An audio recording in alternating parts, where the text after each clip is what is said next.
What's good, YouTubers and YouTubettes? This is JB Sports back again with another one. The GOAT, Tom Brady, is signing with the Tampa Bay Buccaneers. The contract is believed to be worth $30 million per season. Don't know the length of the contract, but Tom Brady is heading down south to Tampa Bay to play for the Buccaneers. Will be in the NFC South, along with the Atlanta Falcons, New Orleans Saints, and the Carolina Panthers. That's going to be a quarterback-rich division. You got Tom Brady in Tampa Bay. You got Drew Brees in New Orleans. Two first-ballot, surefire Hall of Famers on those two teams. And then you got Matt Ryan, a guy that's won the MVP in the NFL just a few seasons back. And then you got Teddy Bridgewater, who it wasn't for that horrific injury he had with Minnesota Vikings, the guy probably be one of the top quarterbacks in the game today. So it's going to be very, very interesting, man. I was looking at the home and home schedule. The schedule has not been released, but the teams that you're going to be playing have been released, just not the dates.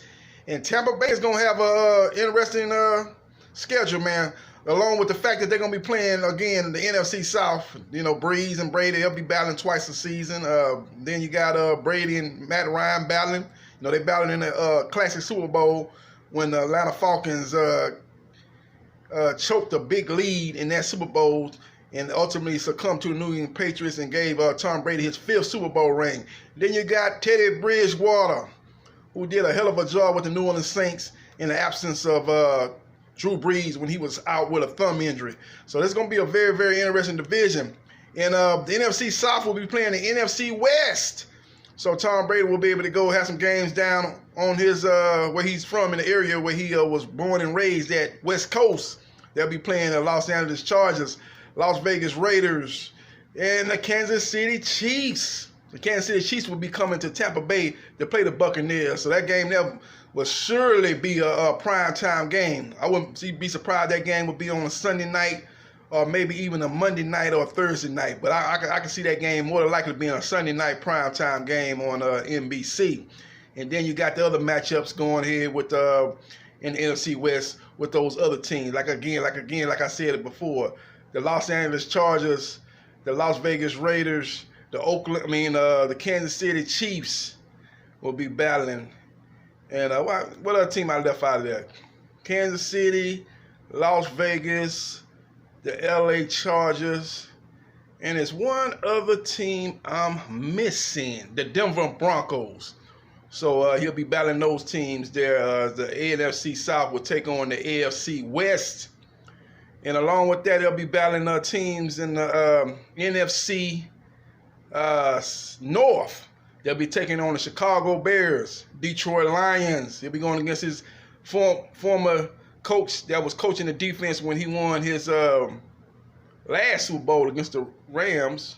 I think he was defense coordinator. No. He was actually the defense coordinator when they lost the Super Bowl before he won Super Bowl number 6 was to the Philadelphia Eagles. He'll be going against his defense coordinator there with the Detroit Lions.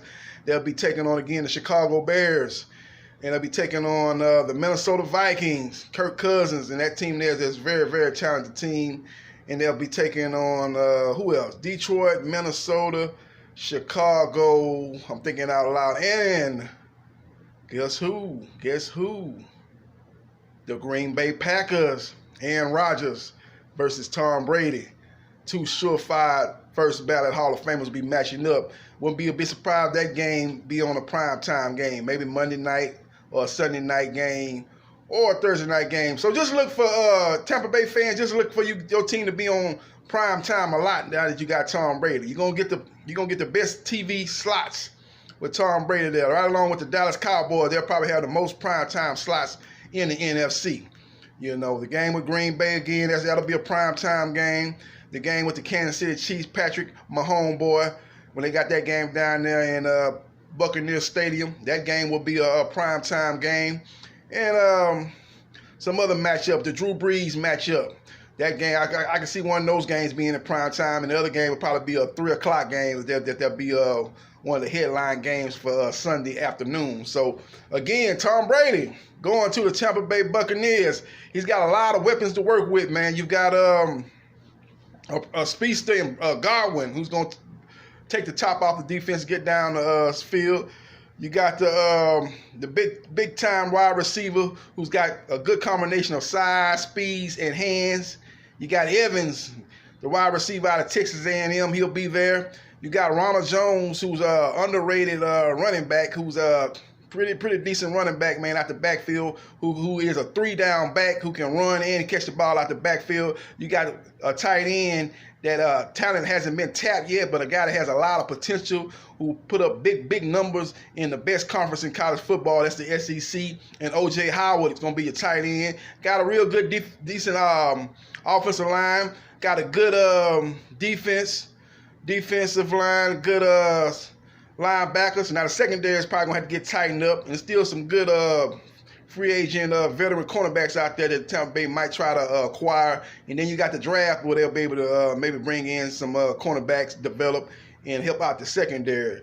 But it's going to be a very, very interesting season for the Tampa Bay Buccaneers with Tom Brady there. They're in the loaded NFC, and I call the NFC the NBA's version of the Western Conference. Got a lot of good teams there. You got the San Francisco 49ers, who are going to be right there again, knocking on the door of a Super Bowl ring. And you got the Green Bay Packers, Aaron Rodgers. As long as he's taking snaps behind center, they're always a contender. You got the Minnesota Vikings. Again, I said that earlier in the video, one of the most talented teams in the NFC. You got the Dallas Cowboys, the team that had one of the most talented rosters last season. This season, they've taken a couple of losses, but they still have a talented team, and they're in the NFC East. And that's a winnable division. If Dak Prescott can get his situation resolved with the team as far as contractual issues, he can come in there. They're still a team that's have lost some players in free agency, but still has a lot of talent on their roster. You got the Dallas Cowboys, you got the Philadelphia Eagles. Carson Wentz is another guy that makes lemon out of lemonade, man. He's a guy that was, basically took a team full of second and third string wide receivers, street free agent wide receivers, and got them in the playoffs, and was in a battle with Seattle before he got hurt and got knocked out of that game. He's got to show that he can stay healthy, but when he's on the field, he's one of the best quarterbacks in the NFL. You got the Arizona Cardinals, who just acquired DeAndre Hopkins. They go along with the great Larry Fitzgerald. You got Christian Kirk out of Texas A&M. You've got Drake, running back out of Alabama, who had a breakout year, especially in the second half of the season. You got Kyler Murray. So that division is going to be very, very interesting. Then you got the over there with the Seattle Seahawks. Got one of the best quarterbacks in the game, and one of the most underrated quarterbacks in the game that has already won a Super Bowl with the Seattle Seahawks. They got a very talented roster, good young receivers coming on, Metcalf. They've got some very good talent over there with Russell Wilson in the Seattle Seahawks. Head coach Carroll is one of the best coaches in the NFL, so they've got a lot of talent over there. They probably got to get their running back situation figured out, because they all three of their top running backs got hurt last year, so maybe they try to get those guys healthy for next season.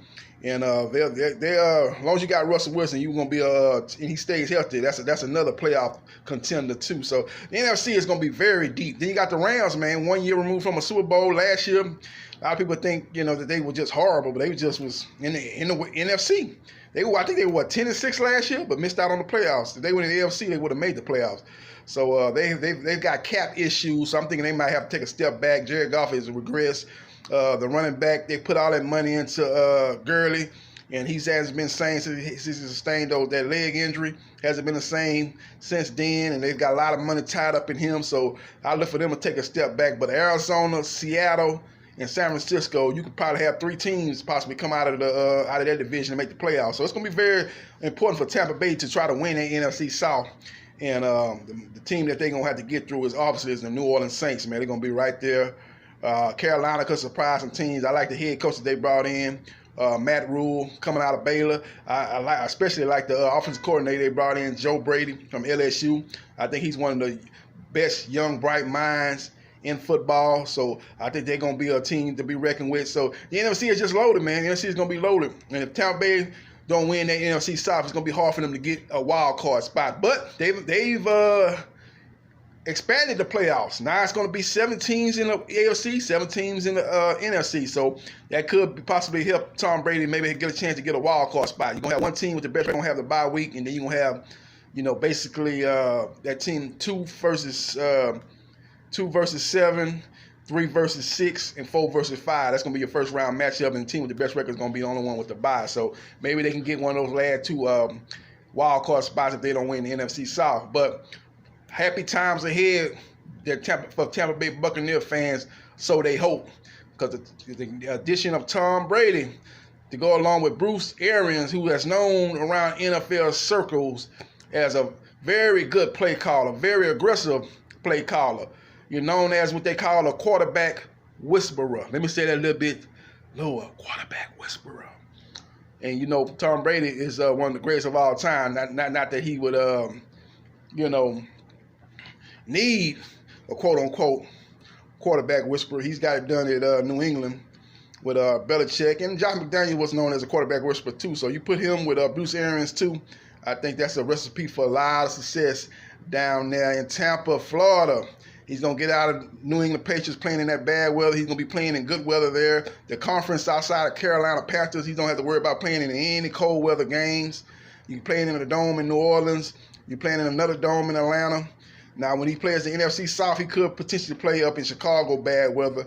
I think I don't know if they go. I think they got Green Bay coming to Tampa Bay, but if they have to go there, I think they got Green Bay coming to Tampa Bay. I have to recheck the schedule, man. But I know they got I think they got to go to Chicago. But it's a potential bad weather games if they have to go to Chicago or Green Bay. But again, Detroit and Minnesota, 2 teams that play in a dome. So he won't have to deal with the bad weather he had to deal with in New England, playing outside against the Jets, going to Buffalo, playing the Buffalo Bills. Only team that in that division that had good weather was Miami Dolphins. In this division, 3 out of the 4 teams are in conditions where the weather won't be a factor. So we'll see what happens. We'll see what transpires. But 6-time winner Tom Brady is going to sign with the Tampa Bay Buccaneers, $30 million per year, a multi-year deal. Don't know the length of the contract, but it's going to be roughly around $30 million a year, much more than what the New England Patriots was going to offer. The New England Patriots had a deal on the table said to be for only 1 year for Tom Brady, and it was for way less than $30 million. And Tom Brady was tired of being disrespected, taking hometown discounts, so the Patriots could bring in other players and help the team keep the train on the track and keep the train chewing down the track and winning multiple Super Bowls and being in multiple Super Bowl appearances, 9, winning 6 Super Bowls. And he felt it was time for him to get his just due, and they didn't want to do it, so he moved on in his eyes to greener pastures, and that's the Tampa Bay Buccaneers, where he finally gets $30 million, which will put him somewhere in the top 10. Somewhere in the top 10 of the highest paid quarterbacks in the NFL, and he'll probably somewhere in the top 5. Actually, somewhere in the top 5, he'll be making somewhere in the top 5 highest paid quarterbacks in the NFL, and that's an area that he hasn't visited in his career with New England as far as being one of the top paid quarterbacks in the NFL. That's gonna change now that he's in Tampa Bay. Buccaneers. Them Pirates are going to be shooting off them cannons in that ship on a lot of Sundays and Mondays and Thursdays. It's going to be going down in Tampa, Florida. And we'll see what happens. We'll see what transpires. Leave your comments in the comment section how you think the Tampa Bay Buccaneers would do with Tom Brady. Will they make the playoffs? Will they go to the Super Bowl, or will they not even make the playoffs? Leave your comments in the comment section and let me know what you think. This is JB Sports, the man, the myth, the legend. I holla.